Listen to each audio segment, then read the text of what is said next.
developers on Cardano, whether you do open source or not, it doesn't matter. For the most part, that's up to your personal ethos. But when it comes to smart contracts, the smart contract part of your application, I think that there's an ethical obligation to open source that.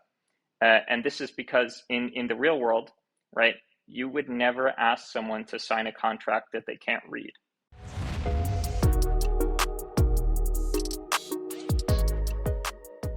What is going on, Ada Nation? Welcome to Dapp Central. My name is Fareed, and as a part of today's video, we're going to be jumping into Anastasia Labs, and I'm happy to be joined by Philip DeSaro, who's going to be their CEO and founder. Philip, good evening. How are you doing?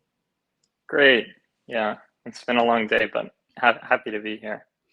Thank you for your time. As CEO, I can definitely bet that, your schedule is full of meetings and full of just work throughout the day. So I do want to just thank you for allowing us this brief moment to chat a little bit more about what Anastasia Labs is doing and what you guys are bringing to Cardano. So what I like to do first is just give the viewers a brief overview of exactly what we're going to be chatting about. And then I'll turn it over to you to give us a little bit surrounding your background and what Anastasia Labs is. So once we get the introduction from yourself, we're going to jump into the importance of smart contract auditing. For anybody who doesn't know, Anastasia Labs is going to be a Cardano development auditing firm. And then following that, I want to jump into some of the services that you offer as a platform, as well as what sets you guys apart from other competitors within the Cardano space. Following that, I want to jump into the LBE platform that you guys host, as well as the deployment and just the building that continues for your plug and play smart contracts. Last but not least, I want to jump into potential partnerships on the horizon for Anastasia Labs, as well as where you see this platform in the next couple of years. So now that we've kind of talked about the agenda, let's go and just jump right on in. Philip, do you mind giving us a little bit about your background and what Anastasia Labs does? Of course, yeah. My name is Philip, and I'm the CEO and founder of Anastasia Labs. I have a co-founder, Jonathan, who's also a very talented smart contract developer. Me and Jonathan have been involved in a lot of contracting work in the ecosystem previously, sometimes together and sometimes independently.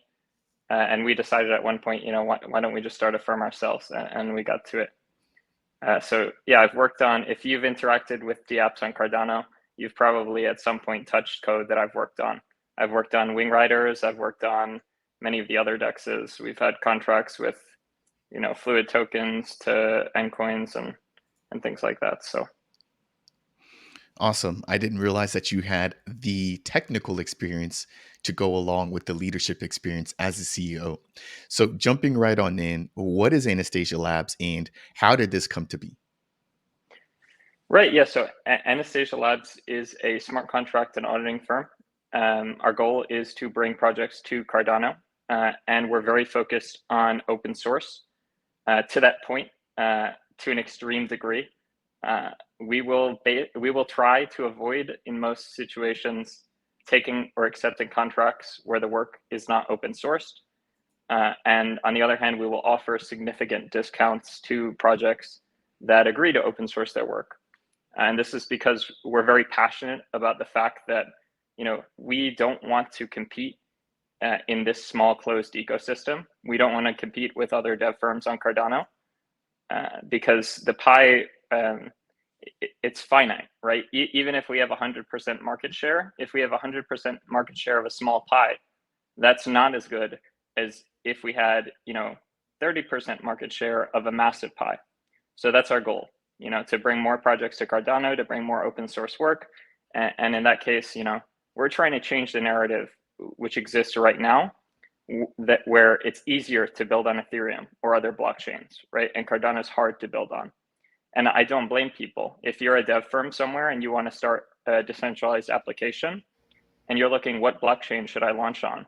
Right now, you're probably going to say Ethereum because you can go and fork something and then get started and have your project up in a month and then work on improving it, right? Whereas if you come to Cardano, you'll have to build from the ground up and you'll have to re-implement stuff that people have already done, and it's going to be very expensive and very long. And that's sort of the ecosystem we're trying to create here. We're trying to create more open source work that should bring in more builders, that should grow the pie. Thank you for the brief introduction. I just have a few points to state there. When it comes to rebuilding the wheel, I just had an interview and a chat with another project yesterday, and we were kind of touching on the same thing. Now, they were dealing with DAO specifically, and they're on Ergo, but they're moving to Cardano. And that was one of the things that I mentioned was that if there could be some way for projects to collaborate, that way we don't have to rebuild the wheel, it's a win-win, right? Not only do you get to save on funds, but you also get to save on time while also growing the Cardano ecosystem. And so with that, we've seen the launch of Icon. We've seen the launch of the Plutus application backend, which has been open sourced by the Genius Yield team. And these are all tooling or pieces of tools that will allow for people to not have to rebuild the wheel. And so I am totally on board for that. And then you also mentioned that you're also only dealing with open source projects, which is a really interesting note there, right? Dealing with people that follow the ethos of Cardano, which is to be open source, to be transparent, and to have everything available for anybody to review. So I can definitely get behind you guys when it comes to those aspects. Now, do you mind touching on exactly what some of the core services and the specifics of what Anastasia Labs does when it comes to the actual audits or the auditing process? Sure. Yeah. So I have a background in compiler development and programming language design. And a big part of that and programming language theory is rigorous verification of specifications. So when you're writing a programming language, right, if there's some incorrect behavior in your programming language, critical systems can fail, right? Because any project that uses your programming language is then somehow broken in some way. So in that domain, correctness is extremely important, which is why I learned to deal with tools like Agda and property-based testing frameworks like Hedgehog to be able to put in rigorous effort to make sure what I think I'm building is what I'm actually building. And this has translated really well into the domain of Cardano. And that's the type of rigor we try to put into our audits. So we don't just there's a general idea of an audit, which is that, you're just looking for things that are wrong, right? But what defines wrong? And it, in a general sense, you can get it, but sometimes things can be loose. So what we like to do is talk to the project, first get them to define a list of properties, right? These are the things that I want never to happen. And these are the things that I want to be true. And in very simple human terms, right? So for instance, for swapping, you would expect, if it's a DEX we're auditing, that a property that they would want to be true is that when you perform a swap, you get the exact rate, or you get a rate as defined by the slippage that you put in, right? And there should never be a case where, a batcher or some agent can give you a worse rate than what you allowed them to give you. They should always give you the best rate relative to your slippage. And that would be something that we would work to verify. And throughout the audit, we would try to provide as much assurance as we can that that's the case. In any situation, because of the domain, you can never be 100% sure, but we try to get as close to that point as possible. And there are lots of steps we can take, right? We can do manual review. We can take it a step farther, do property-based testing. And then we could take it a step even farther than that and do formal verification, where we write mathematical proofs of the correctness of those properties. That's really impressive to hear. It sounds like a very thorough process, and getting the input initially, right, to make sure that what you are looking for is, I think, key in this space. I come from a Web2 background where I do a little bit of consulting myself.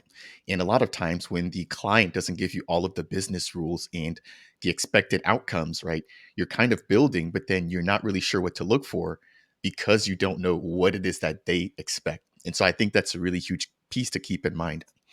Now, it states here on their website that with respect to smart contract development, you guys are experts in Haskell, as you mentioned, Plutus, Plutarch, Helios, Icon, and a few others. Do you mind maybe just touching on the length that some of these audits take and just the differences between the different languages and how the audits might come about? Right. Um, so I would say off the bat, there are some differences between audits depending on the language, but the biggest factor is the complexity of the protocol. So the more smart contracts are involved, the more moving pieces, the longer the audit can take.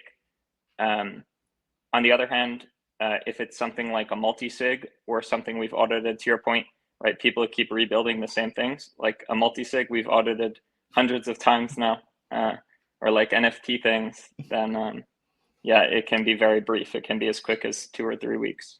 Yeah, and the language does matter a bit, right? Especially early on, Plutus, protocols that use Plutus have to do a lot of really weird, hacky stuff to get it to be efficient, which makes it super ugly and makes it take much longer to audit.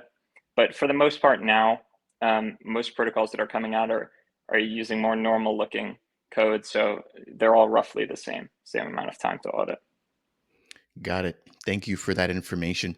And just while we're going, you mentioned earlier some of the partners you guys have dealt with, and that includes the Cardano Foundation, Wing Riders here, Emergo, let's see who else, Fluid Tokens, OneChain, and LenFi. For anybody who's watching this, which may be a project owner, do you mind maybe highlighting, how they can quickly get in touch with yourself and the Anastasia Labs team in order to get an audit done for themselves? Sure, yeah, you can reach out on Discord, you can reach out on Twitter, you can reach out to our email, info@anastasialabs.com. Any of those are sufficient. And even if you don't want an audit, even if you just have questions about smart contract development or design patterns or architecture, feel free to ask and we'll try to help you as much as we can. Thank you. And I'll go ahead and leave the official links to this team down below as a part of the video show notes. Moving right along, let's jump into your LBE platform. Do you mind explaining what that is, the importance of it, and what potentially you guys are doing different than some of the other LBE or liquidity bootstrapping platforms that we've already seen on Cardano? Right. Yeah. So the sort of catalyst for creating this, it's a funny word to say that now, but it is that there were a series of meme coins that were released on Cardano where people were having issues with front-running bots. So essentially what would happen is someone would release their token, and then technical users who could query the chain and look for certain things would be able to purchase that token before any retail users. And because they're the first ones to purchase it, and because of how DEXs and liquidity pools work, they get the best price. And everyone who buys it after them gets a worse price. And this really creates an economic incentive to be bad, right? So in the general case, all of blockchain is built around, especially proof of stake, is built on the economic incentive to be good, right? Whereas in this case, actually, you get rewarded for dumping on retail users, which is not something that we should be encouraging, right? So we designed this protocol to move the economic incentive to just everyday retail users, as opposed to, now you can make money by buying early and dumping on everyone else. So, follow up to that, and I appreciate the explanation. I am clearly behind the need. I was actually covering some of the projects that were botted during that time span about 4 or 5 months ago during the meme coin hype. So understanding that, have any projects already launched using your LBE? And then number two, how can projects get launched using your specific LBE? Right. So Butane is about to launch, or is going to launch soon with our LBE. And Grabit, another project, a auction house, on-chain auction house, is going to launch their token with the same contracts. Yeah, so people can, it's, again, because of our ethos, it's fully open source. So if you're a technical user, you can go ahead and just fork the repository and, launch your own token, and you don't even need to talk to me. If you have questions, you can feel free to ask. Or if you need technical support, you can reach out and we can see if we can help. Yeah, talk about raising the entire ecosystem, right? And having integrity. It takes a lot for you to be able to say that like, hey, we've built something, we've open sourced it. You can come to us and get us to help you out with that. But if you want to go and just take it upon yourself to fork that code, you have the ability to do that. And again, I think we're seeing more projects starting to go open source. I think one of the biggest ones that did go open source recently was Indigo. That was a couple of months back. I know Melda's gone open source, and there's a few others that are going open source, including yourselves now, which I'll be adding to that list. So again, kudos to you and the team for being transparent and making that the norm in this space. I think we need more builders like that providing open source solutions. So moving right along, there was a pretty recent announcement surrounding a partnership between yourself and Maestro. For anybody who's not aware of Maestro, they're going to be an infrastructure platform building on Cardano, aiming to simplify the development process. And I've actually had Marvin Burton, their founder, here on the channel for a couple of interviews, and I got to sit down with him as a part of the Rare Evo event, which took place in Denver, Colorado. Now, they released a pretty big announcement surrounding plug and play smart contracts. That's in partnership with Anastasia Labs. Do you mind explaining the importance of plug and play smart contracts and why exactly this partnership came about? Sure. Yeah. So this is something I've been passionate about for a very long time. I've been looking into other ecosystems to see not only who can we bring in, right? How can we get in more builders? That's sort of what inspired us to do all this open source stuff to bring in more builders. And the second step was, okay, what can we take and learn from other ecosystems? And a big thing on Ethereum is Open Zeppelin, right? Which is this essentially a library of high quality audited smart contracts that you can just plop into your own applications and get set without having to know anything about building on Ethereum. You could be a normal developer and have basically zero blockchain knowledge and just start dealing with these already built smart contracts. I think that this is an important thing that Cardano is missing, and there's a huge market for it, right? Because a lot of the time, these builders aren't building, Web3 or Web2 projects that want to introduce blockchain aren't looking for the most novel cutting edge use case.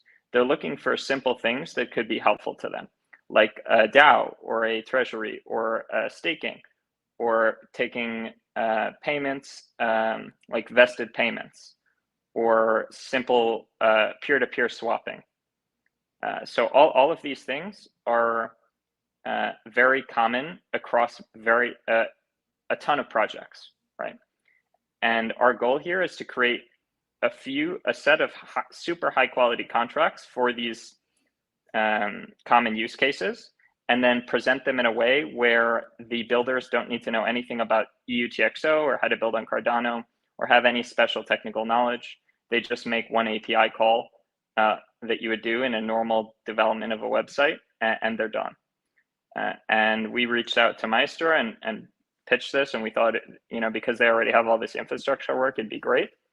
And then this project has come as a result of it. And it's one of the things that I'm most excited about for the ecosystem, because, when people say, oh, it's too hard to build on Cardano, we can just show, you can't even, you make one API call and that's it. That's building on Cardano. Yeah, it's really an interesting thing there. I spoke with Marvin about the gap when it comes to development and just the actual front end users and the applications there, right? So I would say I'm not a developer. You clearly are. And there just seems to be a gap between the knowledge that developers have that are familiar with Cardano and end users in getting from something that is, being built from scratch all the way to a physical and tangible product that an end user like myself can jump onto and understand. And so anything that we can do to close that gap and provide new developers the resources that they need, I think is a huge win for the ecosystem. Now, I've covered something very similar to this on my channel, which is going to be Marlowe, right? So I'm sure that you're familiar with Marlowe. For the viewers, do you mind breaking down the difference in how the plug and play smart contracts differ between Marlowe and what you guys are putting out? Right. So when we talk about programming languages, we talk about like abstraction. And typically the more abstract it is, you can just think of that, and the simplest way to think of it is the closer to English, right? So if you're looking at the lowest level thing, which is untyped Plutus core, this is like totally unreadable to 90%, 90.999% of humans. And then you get a step up, you get the Plutus, and it's a very domain specific language. So you have to spend a ton of time learning. and Plutarch even more. And Aiken is a little closer to English, right? It's a step up. It's a little easier to read and a little easier to write. And then even closer than that is Marlowe. So the whole design focus of Marlowe is, let's not care about efficiency.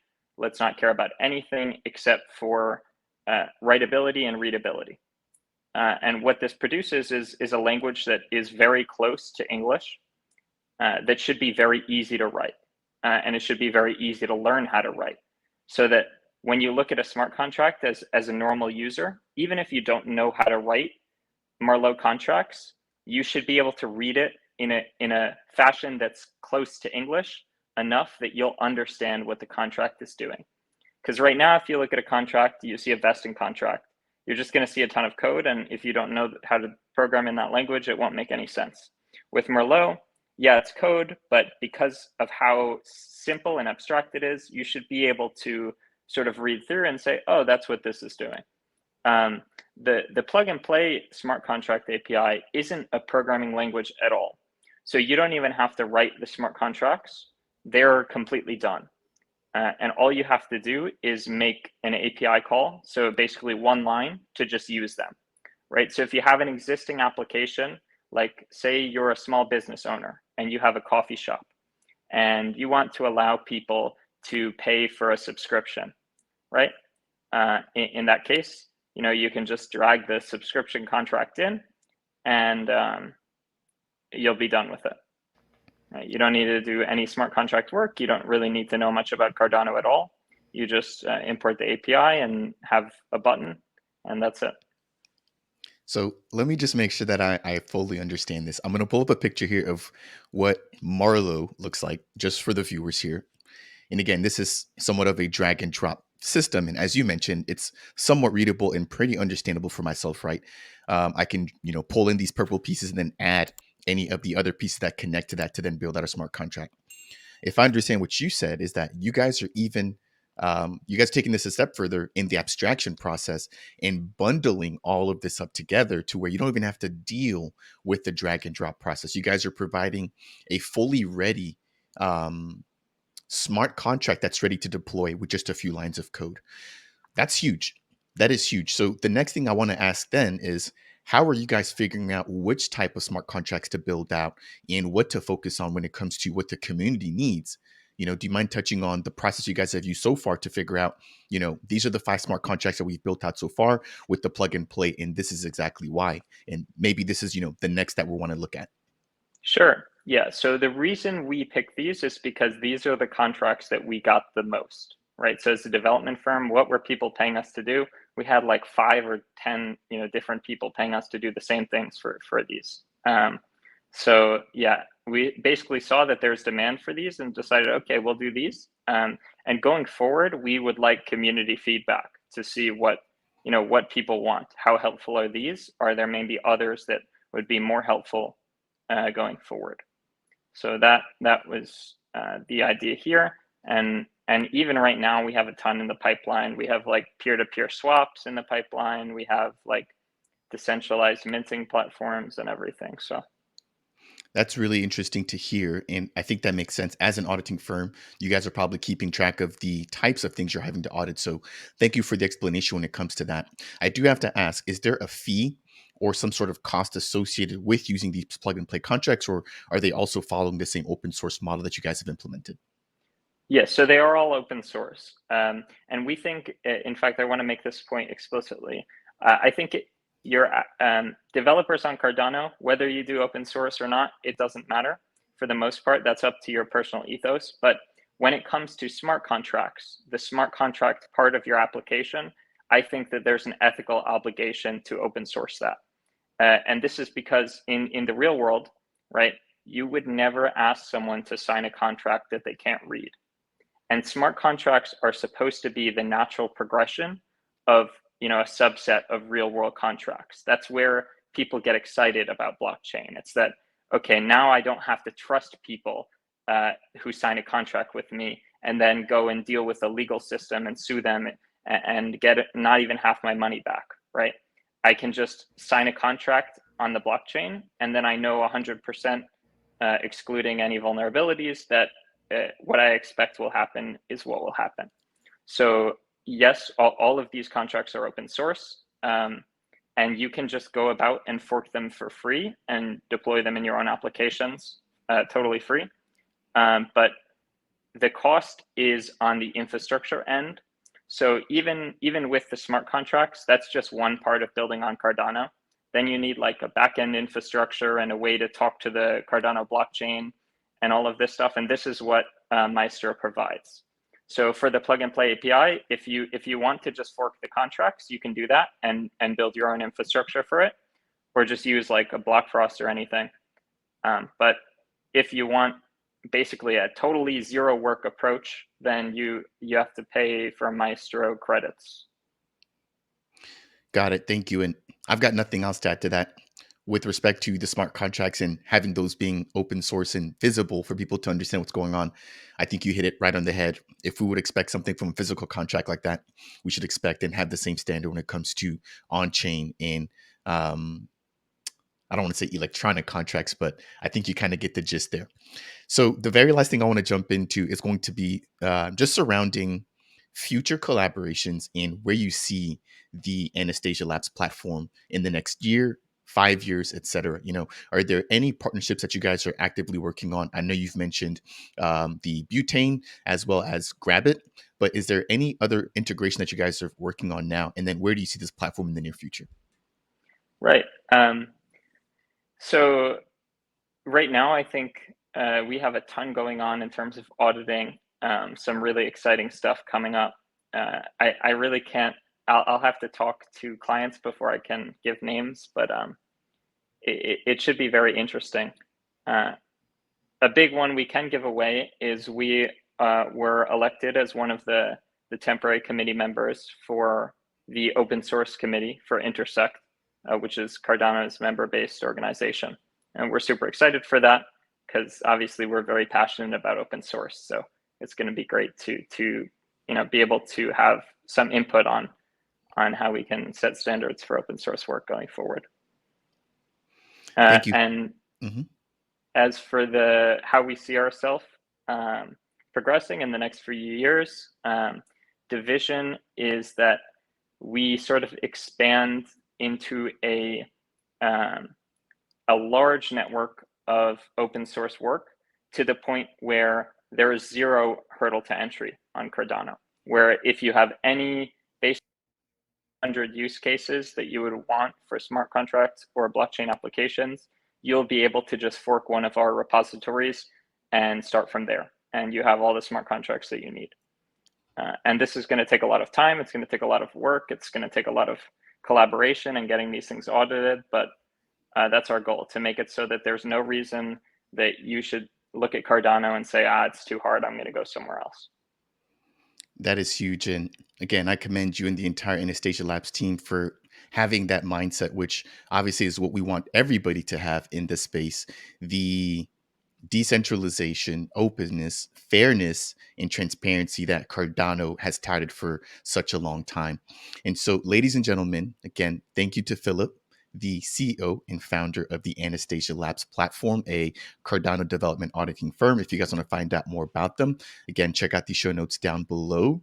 For you, the viewer, if you guys have found any portion of today's video to be helpful, as always, I would appreciate you guys if you could tap that like button. If it's your first time stopping by Dapp Central, covering the biggest builders here on Cardano, consider subscribing. And if you guys have any questions for myself or Philip surrounding Anastasia Labs, then please make sure to go ahead and leave those comments down below. That said, we'll see you guys in the next video.